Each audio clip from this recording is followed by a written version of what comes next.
Bonjour à toutes et à tous, bienvenue sur Nexus. Aujourd'hui, on va parler de la crise de la sécheresse qui touche notamment le monde agricole aujourd'hui, enfin qui se situe sur toute la France, mais les agriculteurs, surtout dans le nord, en pâtissent. On est aujourd'hui avec Philippe Grégoire qui revient chez nous régulièrement pour parler de la situation des agriculteurs qui ne s'améliorent pas. Et quand ce n'est pas la faute des politiques, on va dire, c'est presque un problème environnemental, sauf que là, c'est même plus que ça, puisque finalement, vous n'étiez pas protégé au niveau de certaines demandes qu'il y ait plus de logistique, d'irrigation, etc. On va en parler.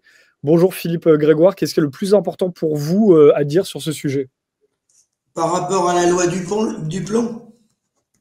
Ah bah, alors aujourd'hui, oui, de quoi vous vouliez parler en premier? Est-ce que vous vouliez parler de cette sécheresse? Ouais. Alors la priorité, de toute façon, le problème agricole, il est facile à appréhender si les gens prennent le temps d'observer. Chaque année, on revient, chaque année, il y a des manifestations de la manipulation organisée par le syndicat FNSEA. Et chaque année, chaque jour, il y a plus de 2 suicides par jour, 6 tentatives de suicide par jour. Le monde agricole s'effondre, mais vraiment à une vitesse considérable. C'est le plus grand plan social de toute activité confondue depuis 25 ans, le monde agricole, avec des suicides importants, tout simplement parce qu'il n'y a pas de revenus. Le terme central, c'est le revenu, la répartition de la valeur. Alors après, il y a d'autres thèmes. Là, il est question de la loi du plomb. La loi du plomb, en fait, à partir du moment que des scientifiques ils ont validé qu'il y avait des produits dangereux, soit on continue de les utiliser au détriment de la santé, la nôtre, nous les agriculteurs, celle des consommateurs, celle des enfants, parce qu'il y a quand même des cancers avérés. Moi, j'en ai eu chez moi, je le sais, dans des collègues agriculteurs, surtout dans la viticulture, où ils utilisent beaucoup de produits, beaucoup plus que les agriculteurs. On voit bien à travers ce débat que ça concerne certains lobbies agricoles, surtout le monde des grands céréaliers. Vous n'avez pas vu les éleveurs, vous n'avez pas vu les apiculteurs qui sont concernés.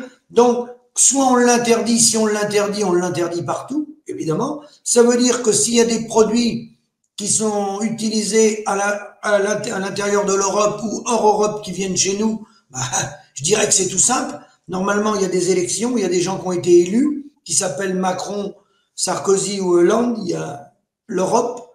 Soit il y a une règle, un code de la route, et le code de la route, il est le même pour tous en Europe, ou on n'a pas le même code de la route, et là, ben, faut se poser des questions.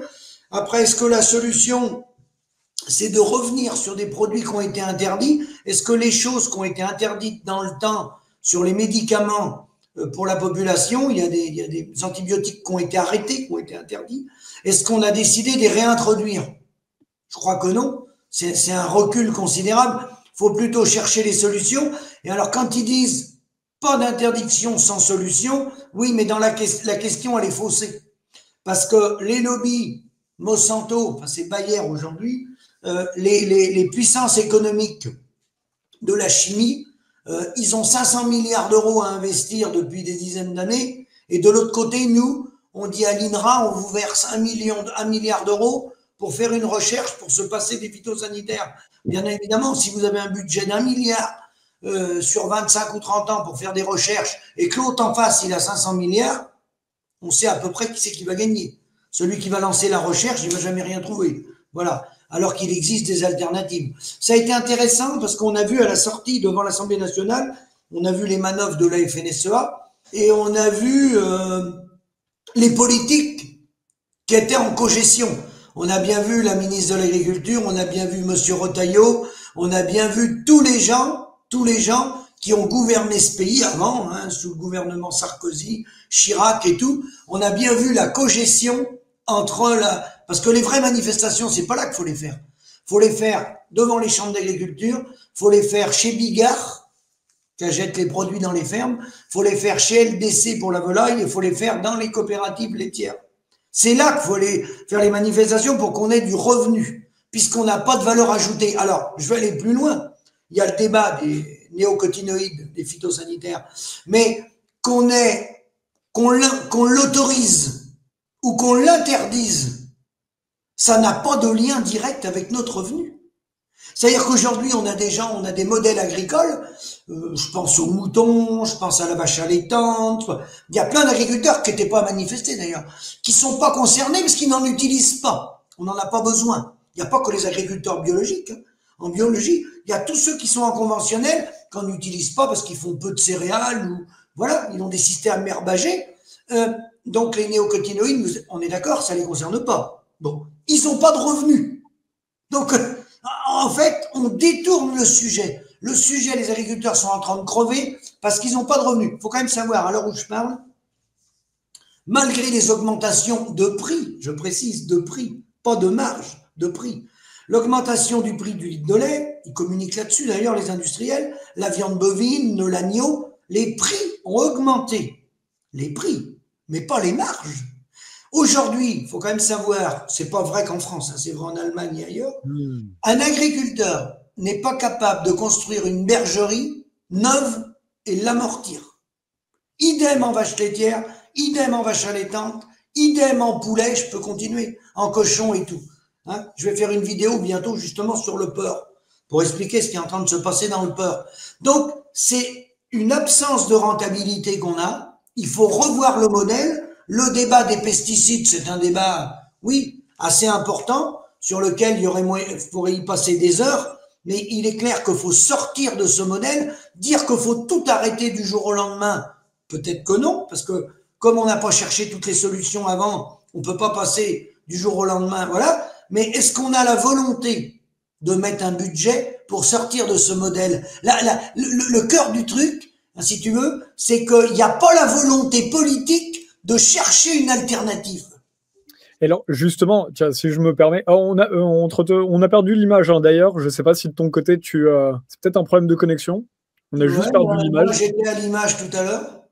Oui, tu étais à l'image tout à l'heure. Là, j'arrive pas à remettre ton image. Je crois qu'elle est partie, mais on t'entend très bien. J'ai rien touché, moi.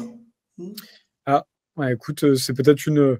Bon, en tout cas, on t'entend très très bien. Donc, c'est l'essentiel.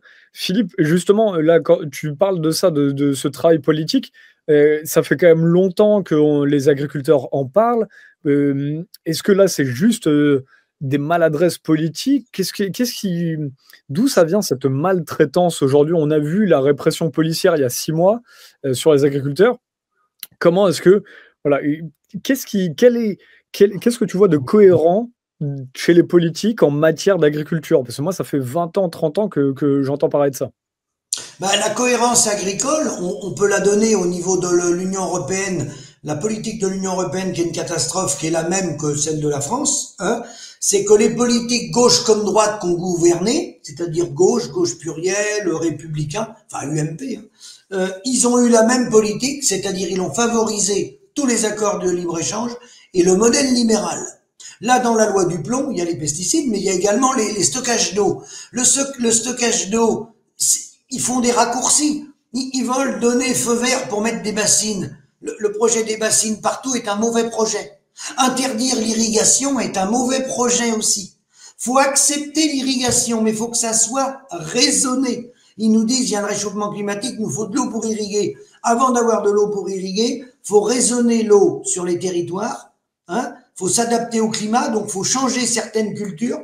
Il y a des cultures qu'il faut plus mettre dans certains départements. Faut qu'on s'adapte. On va pas lutter contre la nature. Donc on a besoin d'irrigation sur les cultures spécialisées. Mais sur les grandes cultures, si on se met à irriguer dans des plaines entières où c'est très séchant et où le climat va se réchauffer, on va dépenser des fortunes auprès du contribuable pour rien. C'est pas raisonné tout ça. Je suis tout à fait d'accord. Et du coup, effectivement, ça s'inscrit dans un fourre-tout politique aujourd'hui. Justement, alors très rapidement, parce qu'on n'a qu'une petite, il nous reste que 5 minutes là-dessus. Oui. Qu'est-ce que là, cette irrigation aurait pu permettre d'éviter le problème de sécheresse qu'il y a eu en 2025? Là, c'est la plus grande sécheresse depuis 1976. Les agriculteurs souffrent, surtout dans le nord du pays. Qu'est-ce que tu peux dire à ce niveau-là? Je sais que tu n'es pas sur les zones les plus touchées, mais est-ce que tu as eu de vent d'agriculteurs dans le nord du pays? Oui, alors je connais bien la sécheresse parce que nous, on est très touchés par les sécheresses dans le sud du Maine-et-Loire. On connaît plus que bien la situation. Alors là, pour répondre à ça, Faut adapter les cultures pour s'y préparer à ces sécheresses. Faut des zones de stockage, mais des zones de stockage pour arroser des cultures bien définies. On peut pas arroser des départements entiers en aveugle. Faut que ça soit raisonné sur le plan par département, par région. On peut pas lâcher comme ça une idée toute conçue, parce que les stockages d'eau, c'est le contribuable qui va payer, c'est lui qui va les financer. Et puis attention, on peut accepter l'État-providence de mettre de l'argent pour du stockage, pour assurer les récoltes dans des régions, mais pour une souveraineté, pour nourrir la population française, pas pour aller exporter sur les marchés mondiaux.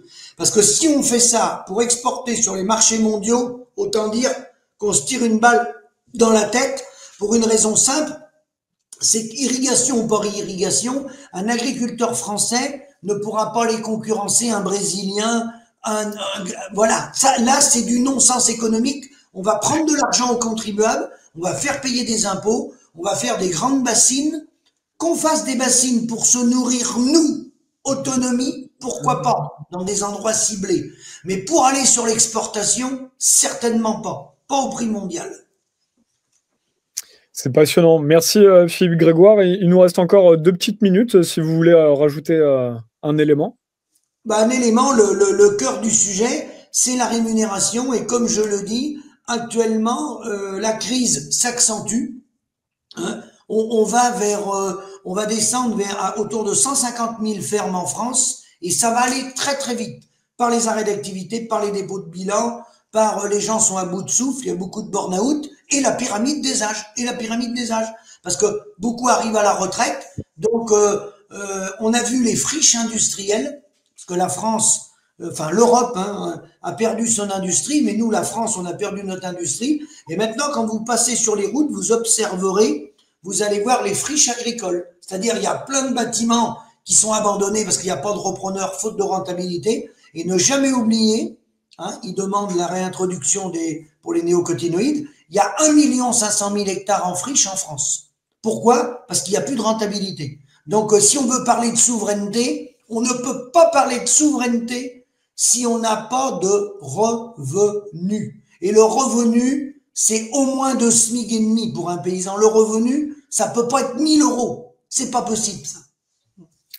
Merci d'avoir pris le temps. Et d'ailleurs, vous parliez tout à l'heure, vous avez dit qu'il faut faire les choses de manière raisonnée. Et c'est vrai qu'on constate, nous, par exemple, dans le journalisme, sur tous les sujets qu'on aborde, c'est souvent le dénominateur commun. Et il n'y a plus rien de raisonné en politique. Il faut le dire, et il faut qu'on trouve des moyens pour que les citoyens puissent avoir des politiques qui les respectent et qui les représentent. Voilà, mais ça paraît bête à dire, mais il faut qu'on trouve les moyens. Voilà. Juste en rajoutant, vous avez dit tout à l'heure que c'était Bayer et pas Monsanto. Il faut rappeler que Bayer a été racheté par Monsanto il y a 10 ans. Donc, a priori, c'est toujours le... Mais c'est Bayer qui a racheté Monsanto. C'est l'inverse. L'inverse? D'accord. Ouais, c'est Bayer. Et le mot de la fin, c'est de dire que oui, il faut bien avoir une vision sur un nouveau modèle. Il faut changer le modèle. Les politiques qu'on a, ils ont des visées à 5 ans pour être réélus. C'est des politiciens. Il nous faut des chefs d'État qui tracent une trajectoire française et européenne sur du long moyen terme. Et pour ça, il faut revoir le modèle, et personne ne parle jamais d'un dossier central qui est de revoir le modèle fiscal. Parce qu'en agriculture, on ne sait pas dissocier le coût du capital de la rémunération réelle du travail. Tout est mélangé en agriculture. Voilà. Vous faites bien de le rappeler. Et on vous recevra avec plaisir de nouveau très, très prochainement pour voir les bientôt, je serai disponible pour une partie un peu plus longue. À bientôt. Avec grand plaisir. Merci Philippe Grégoire. À bientôt. Merci, merci.